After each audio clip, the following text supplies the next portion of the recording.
We will never be this young again. Never. We will be stronger, wiser, kinder, better. Yeah, we getting better. How? Pain, change, and change hurts. It also feels good too. There's joy, peace in the middle of the storm, love, a whole lot of love. I should know. In the last quarter of 2017, I moved to Houston, Texas, baby. Population 2.3 million. From Rochester, New York, population 200 and 700,000. This move from small city to large, from east to Gulf Coast, was a hell of a change. But I had to make it work to fulfill my purpose. Too old is for everyone who thinks they're too old to start over. Everyone who has gripped their balls and done it anyway.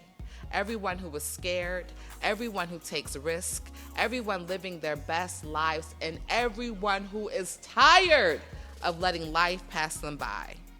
Too old is for you. And today, I'm so excited to have Miss Loren Holmes with us.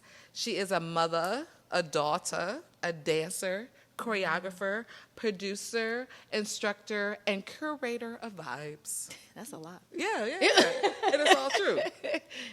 Y'all know I love the written word. It's my life's work. So we'll start with a blog I wrote, then I'll kick it to you. Get your impressions if anything resonated, and then we'll do the interview.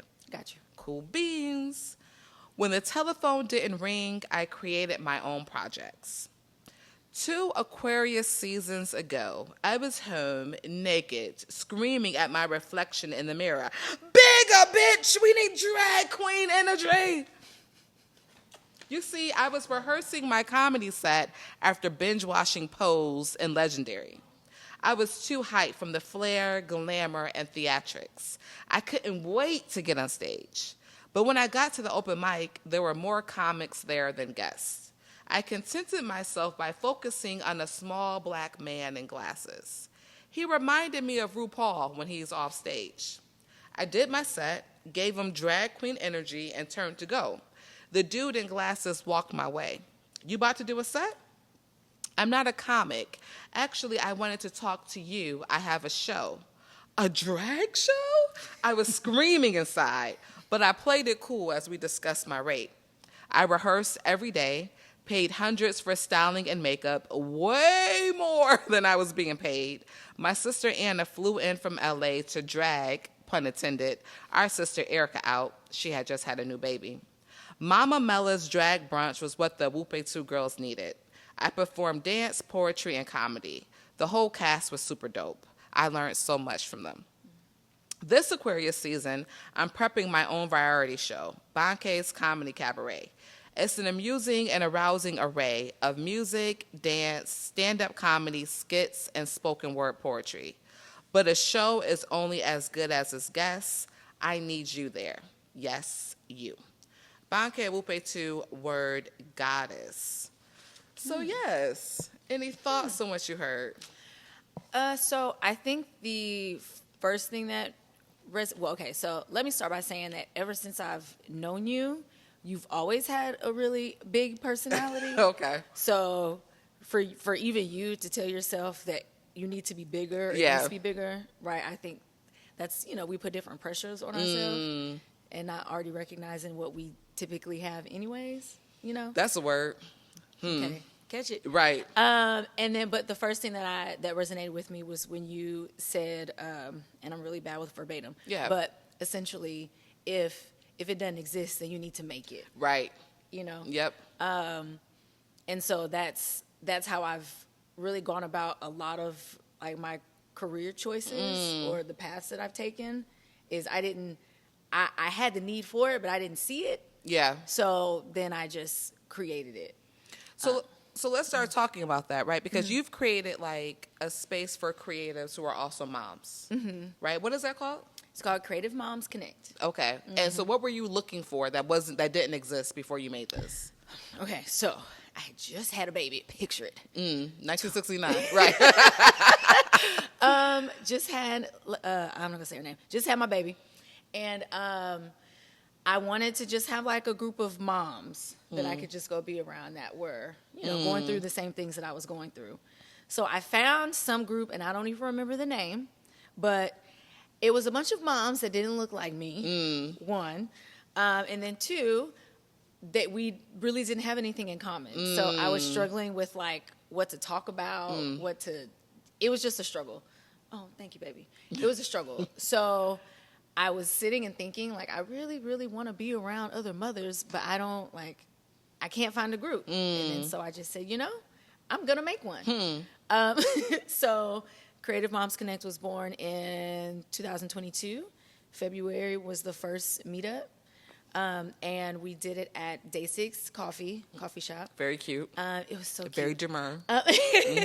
Yes. Shout out to the owner also for allowing us the space.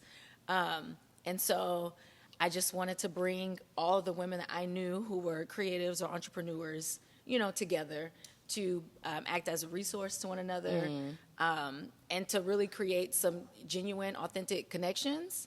Because I don't do well with small talk.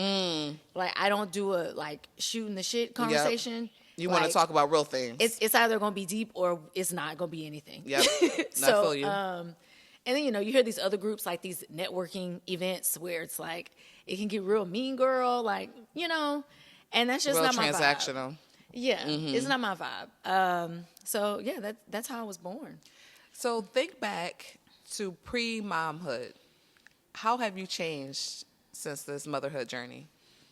Let me say that, when the Lord is trying to get you to understand something, he will put things in the way that may seem like they're hindering you at first. But really, he's using that as character development and to help you grow and possibly to save your life. And so I will tell people all the time that this child saved my life.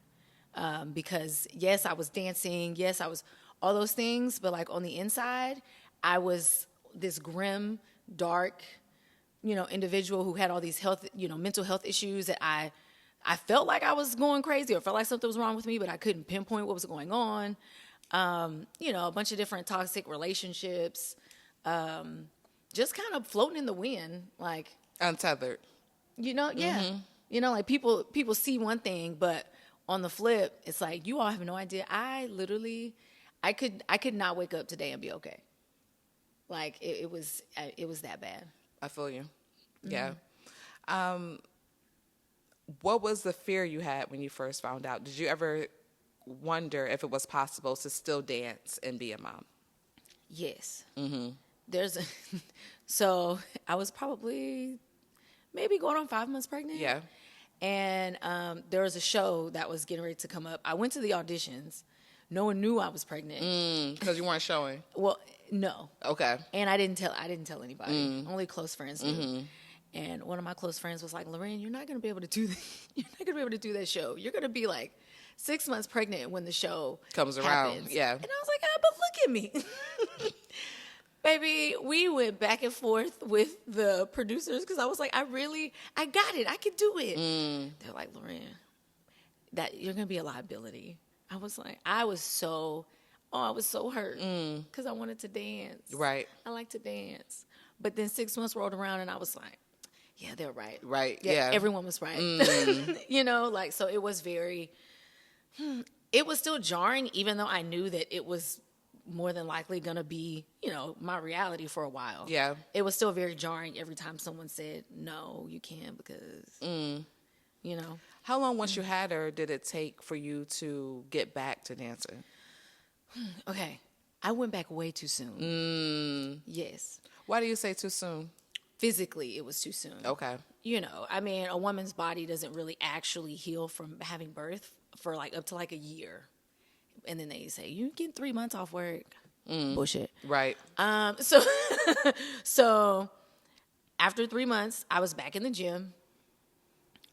Lifting weights, doing all the things. Went to some auditions, jumping around. Poor little system was like, what are we doing in here? What's happening? And why? And why? Right. And so that same night after those auditions, I get in my bed and I literally feel like I'm in labor all over again.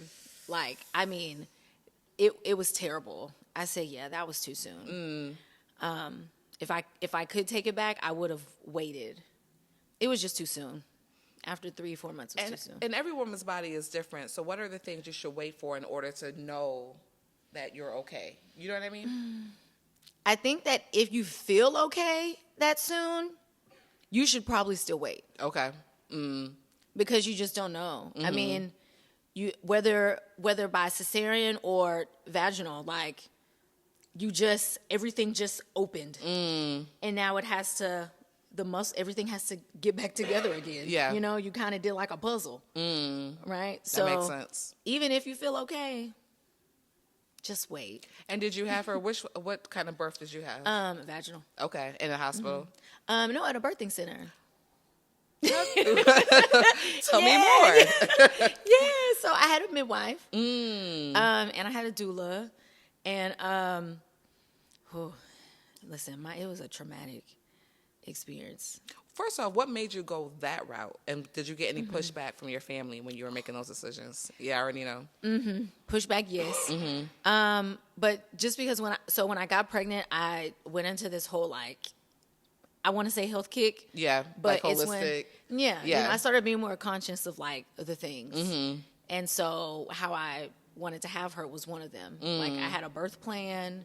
I was very anal about about a lot of things. And so I just didn't want to have her in a hospital because I didn't want to feel forced to get the baby out. You know? Rushed. You know? Rush. Or force. Right.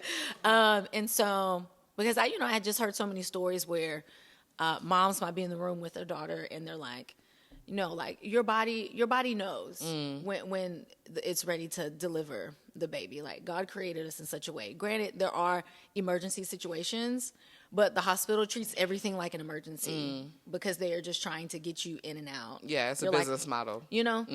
And so I didn't want that. That's why I went that route. And the whole leading up to birthing her was really cool because I would go to, so they would have these birth classes, but not like the normal like Lamaze classes where you sit and breathe and do all the things. They would just do different things to kind of help prepare you for what birth would feel like, even though there's really nothing. So like there was one thing where I had to sit and hold ice. And she was like, okay, so does it burn? Does it hurt? I said, yes. Can I let it go now? She said, no. So just to kind of give me an idea. Yeah. And, just doing different things to help me, like, get some comfort the further along I got. And, just all the things. So it was really cool. I'm glad I did it, even though the birth experience itself for me, it was traumatic. But why? Man, so it took her almost like 3 days to get here. She's like, yes, I take my time. Yeah, and she does to this day. But it took her almost 3 days to get here. I wanted to have her in the tub, but it sounded cute in theory. Yeah. But I kept getting in the tub. Right. But I kept getting in. I was like, oh, I want to get out. I want to get out. Get in. Oh, I want to get out. So it just... I was everywhere. Yeah. I was all over that birthing center. But see, in the hospital, you can't do that. Like, I had music. Someone asked me if I wanted food. I lied and said I did. I thought I did at the time. Didn't want it. Like, I got to drink juice. And, so I just got to be myself while also being in labor. And I really needed that. And it was almost 3 days. I was at the point where I was like, take me to the hospital. Please take me to the hospital. But I ended up... I didn't. I went through it, but it was very tough. So I hear women often say that something within them got activated in motherhood, like superpowers were released. Has that been your experience? I don't know that it was superpowers, but it is just the very strong sense of like, I'm in charge of someone. And like, they won't eat if I don't feed them today. Yeah. They won't, they come as, they're blank slates. Like, you have to give them everything, So I don't know that anything activated per se, but there are moments where I'm like, oh, she has to eat. Like, oh, So I have we to have feed to her. do that. Oh, Right. you know.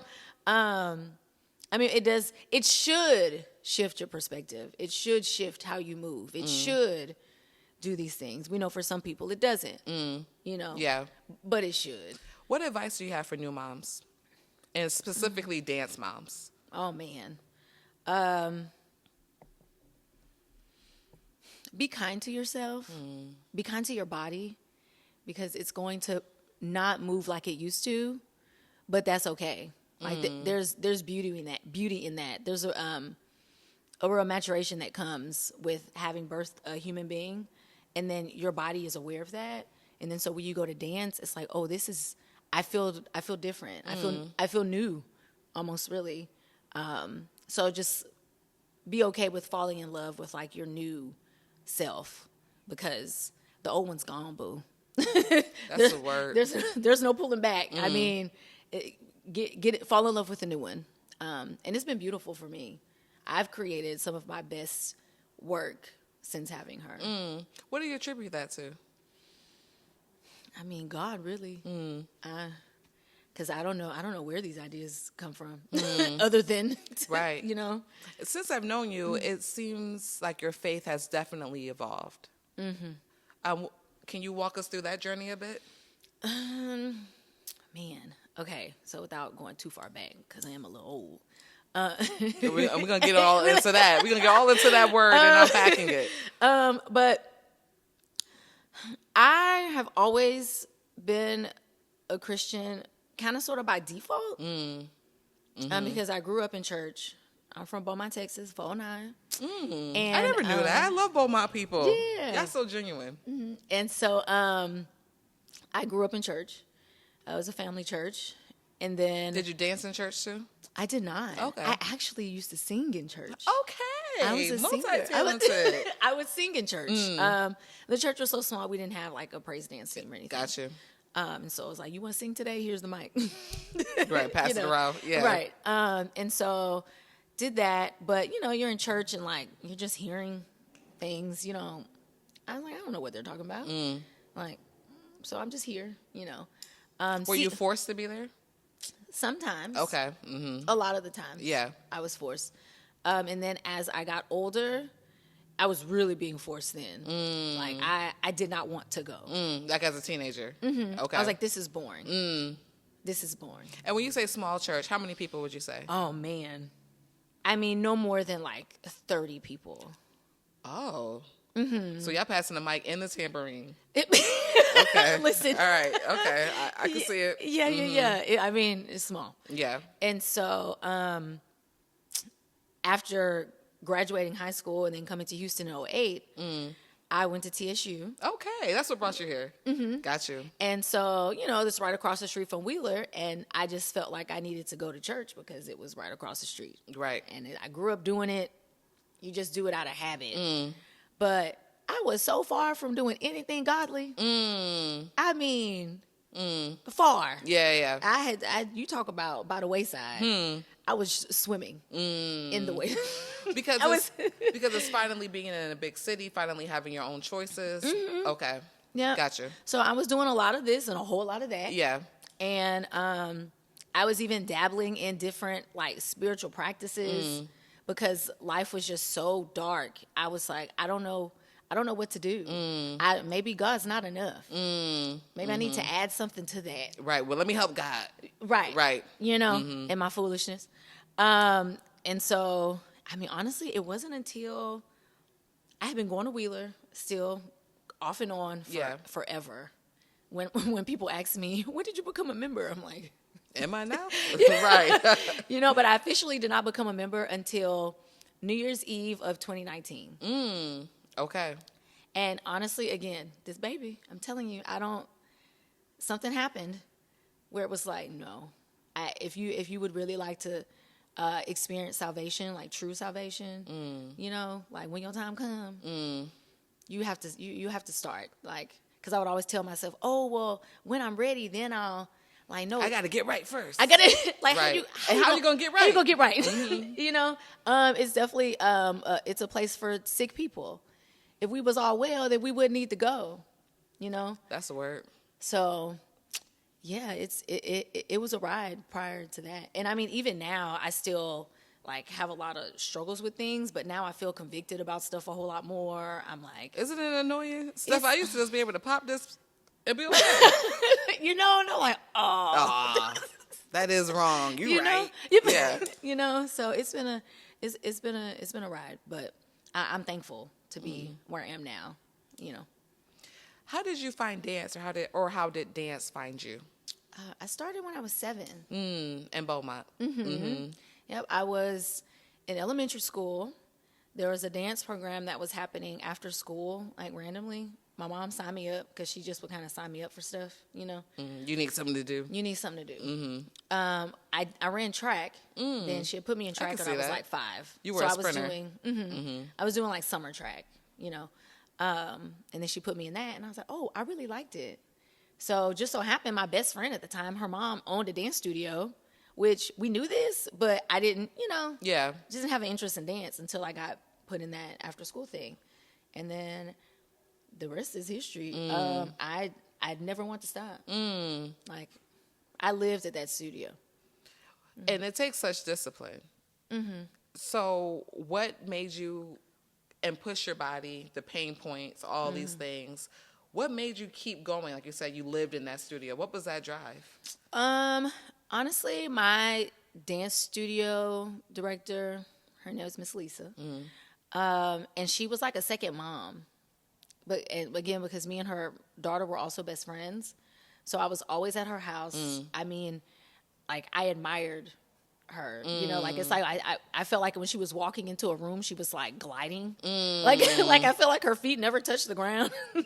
Like, I just, you know, I admired her, a lot of the older dancers.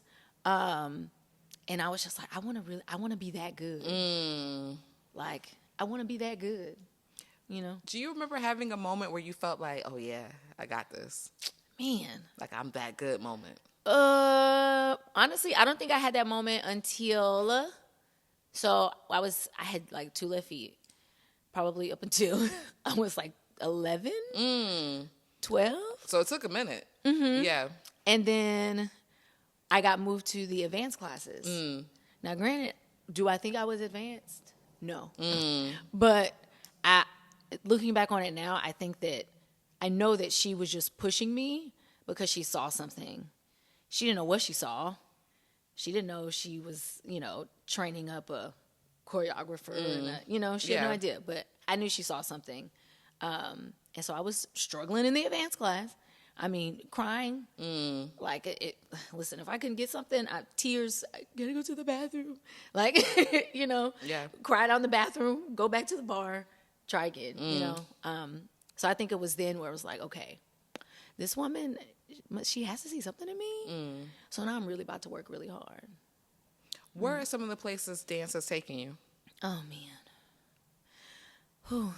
man. I have danced for, well, I can't necessarily call the artist local anymore. International, global. And I'm just also going to refrain from names. Okay. But. Why? I'm curious. Is that like a contractual thing? No. Okay. So I just think I'm going to refrain from names. We want people to know what God has done. God has done a lot of things. Okay, so I used to dance with the Black Angels Collective, started in 2018, and then I stopped working with them last year. Okay. End of last year. But in dancing with them, I was able to go on tour, you know, in with the US. Toby and Wigway. Yeah. Okay. Yes. And Fat and you know, the West, the Met people with the lime green. Yes. Yes. Okay. Yes. Went on tour with them, you know, did some stuff overseas in South Africa. Incredible. And Milan. We did the Montclair fashion show with Pharrell. We were actually the models for his line that dropped last winter. I've done some BET award shows. Tons of music videos. Do you get the stage shits? You know what I'm talking about. Yes. You know, I don't actually, but I will have to pee. Okay. But I'm like, no, hold it. Right. Yeah, yeah. Like, use that. Yeah. You know? Mm-hmm. There was one time, though, where I had to pee so badly in the middle of what was the set. I ran on stage and I was like, I'm going to go to the restroom, I'll be right back. And I jetted off and I could hear the song. I'm like, hurry, hurry. So, but yes. Yeah, but you made it back for your cue. I mean, I had to run back on stage. Like, it was straight from bathroom. Yeah. Yep. Yeah, I would suggest don't Did you do wash that. your hands? I Keep did. it a buck. Okay. I swear I did. I would have. I did. I ain't gonna hold you. I had to I would have been like, God, you know. No, the restroom was nasty too. I was Okay, like, got you. No. Yeah. But yeah, I recommend not doing that.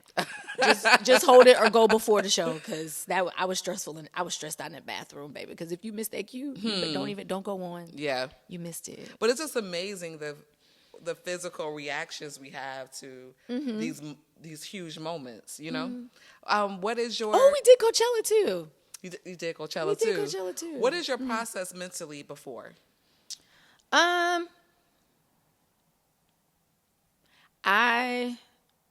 I have to put some earphones in, you know. I do some prayer, you know, listen to some gospel music. Sometimes I would call and talk to her like right before. I can say that's very grounding. Yeah. There was one time though she was like not in a good mood, so it actually kind of did like it had an adverse effect. Yeah. But nonetheless, I still got to talk to her. Were you able to tour with her? No. What was that like? Oh man, it was tough. It was tough. Some I feel like sometimes it was tougher on me than her. Yeah. Like when she was younger, it was easier. But then as she got older, it was almost like, I mean, she was just more aware. So when we were in South Africa, that was the first time where she literally, my friend told me that she was like, when she's crying, she's sad. You know, the time difference, right? So I'm struggling when do I call? You know, when's a good time to call? Because, I mean, we had been up. I probably got 8 hours of sleep total. I mean, our bodies were jacked up. Like from the different time zones. The different time zone, and then the rehearsals still having to still be up just as late. So it's like, well, when do we go to sleep? So, I mean, it was a struggle, and I felt so bad because I'm like, I'm just out here in South Africa getting a manicure for $5, and my baby's, you know. So yeah. That's when it started to be like, how long am I gonna do this? What was the best part of touring? Oh man, I love traveling, and so I started doing traveling and dance with Sunkissed. I'm not familiar.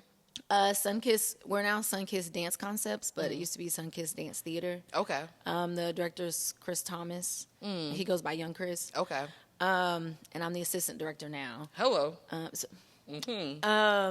But I started like traveling with Sunkissed, and at the time it was just like I get to do what I love and have a good time. Right. And they paying me for this? And they're paying me for this. Right. This is the dream. Literally. Yeah. You know, for real. And so honestly, I was just very grateful. Like everywhere we went, like I would wake up early in the morning, put my headphones in. We'd usually be staying downtown somewhere. I'm just walking, just like, I mean, just in gratitude. Like, thank you. Like, you know how many people want to do this? You know? And then to do it like on a consistent basis with the same artist is very like unheard of. You know, like it's not as common, right? So I was just thankful to be in the space and get to meet, you know, all the people that I've gotten to meet over the years, and just have a good time doing what I love. What's it like making that transition to leadership, right? Because you know what it's like from all these different aspects of dance, but now you're the one creating the experiences for the dancers. What's that like? I think that Because I'm trying to figure out like when it started even happening. I think it was just kind of organic. Because again, people are seeing stuff in me that I'm not aware of. You know, so I slowly start getting asked to, oh well, Lorraine, can you this? Can you? I'm like, okay, Why not? You know, Let me try. So it's that's a reward in and of itself, you know, because I have to remember that I actually am full of resources. I know a lot of things because I like to read, you know. Right. Reading is Fundamental. Yes. And then too, just being able to make authentic connections with people has also helped me in a way that I've been able to, you know, I've been able to, you know, do shows or create these different works. And, you know, like, I mean, you have to be kind to people. That's simple. It's that simple. Yeah. You know? For sure. You mentioned earlier, like, I'm old now. So, may I ask, how young are you? I am 35. You're 35. So, do you feel your concept of age is different because of dance? Like, Yes. okay. Break that down for me, please. So a dancer's shelf life, depending on what style of dance you go into, a lot of ballerinas tap out like in their 30s. I'm not a ballerina by any means, let me tell you. Ballet is good for you, not a ballerina. But just because of the wear and tear on your body, especially with the shoes, it's just everything in ballet like works against what your body naturally does. Now, if you're more of a modern dancer, you know, And that's like, your style? Yeah, modern contemporary. Okay. You can dance for a little bit longer because you're not putting your body through the same types of movement as much. Granted, dance is getting real athletic now, but I leave that for the kids. Yeah. I know what I can do. I know I have a lane and I stay in it. Beep. Yes, ma'am. But I think that's why, just because that whole shelf life thing. Say, oh, you're gonna be, you know, 35. You're gonna have to slow down, but my body's not slowing down. So why would I give it the idea? There's that. Right. You know. Now, granted, I've had injuries and things, so I have slowed down, but for those things, not just because I feel too old. Right. Slowing down so I can heal properly, so that I can dance longer. You know. Yeah. Protecting yourself. What advice would you give your younger self? Like, let's say 10 years ago. Ooh. Excuse me. Oh man, 10 years ago I was outside.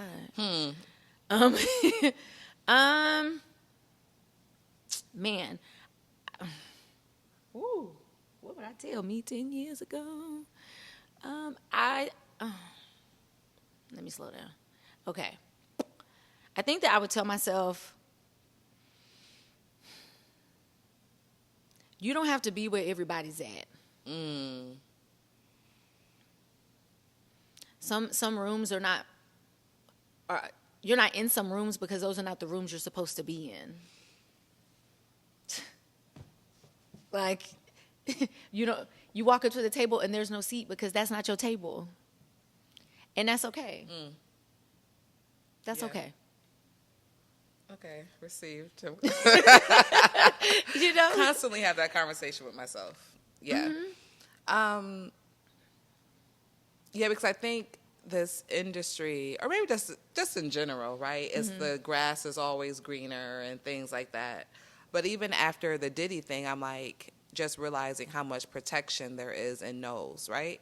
Because I was thinking of making the band and how, we remember those girls when they didn't make it, they were crying, they were so distraught. And then you read what Dawn Richards says her experience was like, and it's like they were really so hurt to not be chosen. Yeah. And because we never know what's behind that gate. Yeah. You are now entering, well, I'm sure you've been doing Pilates for a while as a part of your training, right? So what's your unique approach to Pilates? What's that like? And tell us more about. So I'm currently going through my certification process. Is to be comprehensively certified. So I would have training in all the things. Okay. Every piece of equipment, all the fun stuff. And I was actually introduced to Pilates by Mioka McBride. She's a dancer as well. I met her through dance. Okay. But then I started working for her company, Heels Out. I do Oh, heels classes. okay. Yeah. And she has a YouTube that has like old Pilates videos that she recorded on there. And I would do like those videos all the time. And I'm like, Mioka girl, yup. That video is getting me together. She was like, you never thought about getting your certification? I said, no. No. I like Pilates. Yeah. And then I injured my back for the first time. And so I started doing Pilates a whole lot more. Just to kind of help the chiropractor and everybody else who was working on me. And then she told me about Balanced Body, which is a huge organization within Pilates that they make a lot of the equipment and all the things. Like they're kind of like top tier at the top. And they had a scholarship program. Yes, it's called the Community Expansion Scholarship Program, and it's given to people of color. Because there's I'm sure in a lot of different worlds. Yeah. But, just this thing right now of how things are being gate kept by white people and being real inaccessible and all that. And so Pilates has become one of those things where when people hear Pilates, they might just think of a slim, slender white woman. Yeah, they think of a housewife. Yes. Yeah. And Pilates is literally for everybody. And so I applied for the scholarship. The two women over the scholarship program are also dancers, or we're dancers because we're a lot older. And so we just kind of clicked off instantly just because of that. And I got the scholarship. I got a full one. Yeah. Amazing. Yeah, because it's expensive. Yeah. Whew. At least $6,000-7,000. So when you think about the Pilates space that you're curating, what is your vision for it? Oh, man. I'm still, I think, sifting through that. Because I'm still trying to figure out, my teaching style, because I'm used to teaching, but in Pilates, it's just a little different. Yeah. But I know for sure I would like to stay as true to myself as possible. And so, I don't know, I'm still kind of sifting through that. Okay. I'm excited to see what that looks like. Yeah. I do want people to feel really comfortable in this space, though. Yeah. 'Cause, Black women especially can come into spaces like that and just not feel comfortable. And many have told me that they don't, and that's why they don't do it. And it's the same thing we're talking about with church. You feel like you have to get ready in order to do the thing, but it's like the only way to get ready is to do the thing. Yep. Right. So when you start your class... Listen, I give privates right now. Okay. Like one-on-ones. Yes. Yeah, because I don't feel ready. But again, there's only one way to get there. Yep. Yes, ma'am. Yeah. Is there anything else you're working on that you want us to know about? Oh, man. Okay, so Creative Moms Connect actually has an event coming up November 23rd. Okay. And so it's an blah, blah, blah, blah, blah. I get so excited I start talking fast. Yes. It's an inaugural event because I now have a partnership with the network of behavioral health providers. And LaToya Shields is the one who actually is helping this happen. So thank you, LaToya. We appreciate you, sis. But she's the director of the Community Pathways Hub. She's knocked out. I see. She's the director of the Community Pathways Hub, and part of their mission is to be able to offer, different resources, health and wellness things to mothers and families of color in Harris County. Okay. And so I will now be working with some women and families within her network while also, meshing our networks together. That's cool. Essentially. Yeah. So it's a free event, and it will be at Highland Park. That's Northwest Houston. Okay. And we'll be outside because the weather will be nice. It'll be Yes. in the morning. We have a sponsor who's actually sponsoring some fresh squeezed juice, Tight Squeeze Juice Very Bar, cool. actually. And I'll be doing Pilates to start the session. And then Mioka will be doing just some speaking on entrepreneurship and, if you're a mom and you're tired of, you're just trying to figure things out, you can just let them know that you can work and you can still do something for yourself too to help get your family to where you want them to be. So yeah, I'm very excited about that. That's in a month. Yeah. So that's the most recent thing. That is very exciting because it meshes all these different worlds, right? These different pieces, and when they all come together like that, that has to feel like It does. Yeah. It does. Because I hadn't done a meetup in like 2 years. Okay. Yeah, because God was like, and when you meet up, you're going to meet up. Yep. Meet up. Yep. Yes, ma'am. So I'm excited just because I stopped doing it because I didn't have it. It's funding. Yeah. Right. Yep. Like as artists, like that's always the number one thing. Like your heart is bigger than your bank account at times. Yeah. Mine all the time. Not all the time. We in a new season, sis. We claiming I these know. things. And I have been able to do, great and amazing things, but also like to have the backing is also really nice. Yeah. That's definitely a plus. I want to make sure I didn't miss anything. We always ask our guests, because this show, again, it explores aging and how it relates to love, life, and work.